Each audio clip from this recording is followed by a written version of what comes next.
Class 11 के unit 4 chemistry का जो केमिकल बॉन्डिंग है इसको मैं आगे बढ़ा रहा हूँ। उसमें आज आपको बताने जा रहा हूँ कोवलेंट बॉन्ड के बाद कि लेविस ने कैसे बताया था कि परमाणु जो होते हैं किसी अणु के अंदर किस तरह से जुटे रहते हैं। तो देखिए, मैं आपको समझाने का प्रयास कर रहा हूँ। देखिए, Lewis representation of simple molecules, सरल अणुओं का लेविस निरूपण लेविस ने कैसे किया था। तो उसने क्या किया था, यूजिंग कोवलेंसी इलेक्ट्रॉन, जो सहसंयोजी इलेक्ट्रॉन होता है और जो ऑक्टेट नियम का अनुपालन करके उपयोग करके उसने अणु के अंदर परमाणुओं की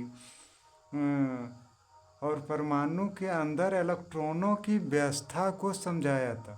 ठीक है, तो मैं कुछ उदाहरण के द्वारा आपको समझाने जा रहा हूँ। आगे वीडियो में मैं आगे का चीज़ बताऊँगा। तो देखिए क्या है, पहले हाइड्रोजन के अणु का सूत्र होता है H2, यानी हाइड्रोजन के एक अणु में दो परमाणु होता है। अब याद रखिए कि हाइड्रोजन के बाहर में सिर्फ एक परमाणु एक इलेक्ट्रॉन होता है, तो इसके बाहर में भी एक होगा।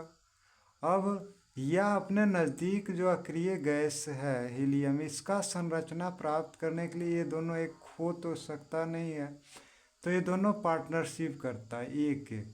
अगर ये इसका भी ड्यूप्लेट पूरा हो जाता है, इसका भी ड्यूप्लेट। और आप जानते हैं कि इलेक्ट्रॉन का दो पेयर मिलकर के एक सिंगल बॉन्ड बनाता है, यानी हाइड्रोजन अणु के अंदर हाइड्रोजन के परमाणु सिंगल बॉन्ड से जुटे होते हैं। अब दूसरे एग्जाम्पल पर ध्यान दीजिए, ऑक्सीजन अणु का निर्माण। ऑक्सीजन के एक अणु में दो परमाणु होते हैं, दो परमाणु है। ऑक्सीजन के आउटर मोस्ट ऑर्बिट में 6 इलेक्ट्रॉन होते हैं, 2 2 4 2 6, तो इसके भी 6 होगा। अब क्या करता है, इसको अपना ऑक्टेट पूरा करना, अष्टक पूरा करना है, 2 इलेक्ट्रॉन ज़रूरत होता है। अगर ये 2 देगा तो 4 बच जाएगा, ये 2 देगा तो 4 बच जाएगा। तो ऐसी स्थिति में दो दो इलेक्ट्रॉन एक दूसरे का पार्टनरशिप साझेदारी करता है, तो साझेदारी के फलस्वरूप डबल बॉन्ड बनता है। यहाँ आप जो इलेक्ट्रॉन डॉट देख रहे हैं इसको इलेक्ट्रॉनों की निर्जन जोड़ी कहते हैं। यह बंध बनाने में, बॉन्डिंग बनाने में काम नहीं आता है। अब ये नाइट्रोजन जो फ्लोराइड है, इसका संरचना क्या है कि नाइट्रोजन फ्लोराइड में नाइट्रोजन का एक परमाणु रहता है, फ्लोरीन का 3 परमाणु रहता है। अब देखिए, फ्लोरीन के बाहरी कक्षम 7 इलेक्ट्रॉन होता है, 2 2 4 2 6 और 1 7, इसमें भी 7 है।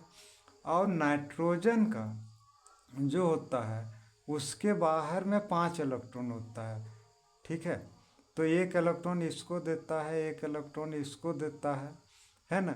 और बाकी जो इलेक्ट्रॉन रहता है वह निर्जन जोड़ी के रूप में होता है। देखते हैं, सॉरी एक छापना मैंने भूल गया, मिस कीजिएगा।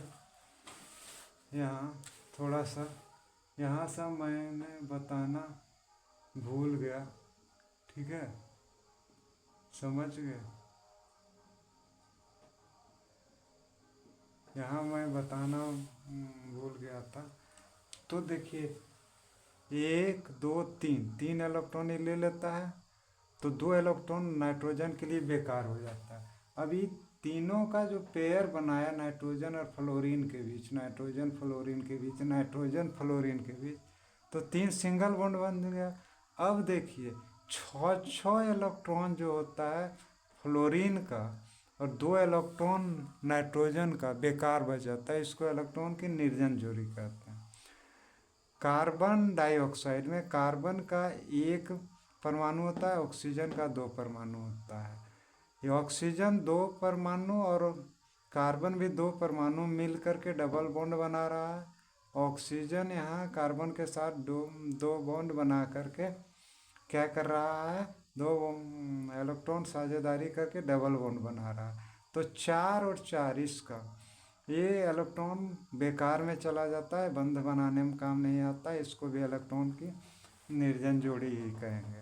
अब अमोनिया, अमोनिया में नाइट्रोजन का एक परमाणु, हाइड्रोजन का 3 परमाणु है। सब हाइड्रोजन के पास एक एक होता है, लेकिन नाइट्रोजन के पास 5 होता है। तो 1 2 3 ये दे देता है, 2 इसके लिए बेकार रह जाता है। डबल इलेक्ट्रॉन का पेयर जो होता है, डबल डबल देख रहे हैं, पेयर बना रहा है। ये पेयर बना करके क्या करता है, ये सिंगल बॉन्ड बनाता है, कोवलेंट बॉन्ड बनाता है। इसका 2 जो होता है वह बेकार चला जाता है। अगर आपको मेरे वीडियो से मदद मिल रहा है तो प्लीज़ लाइक और सब्सक्राइब कीजिएगा। आपसे मैं यही उम्मीद कर रहा हूँ।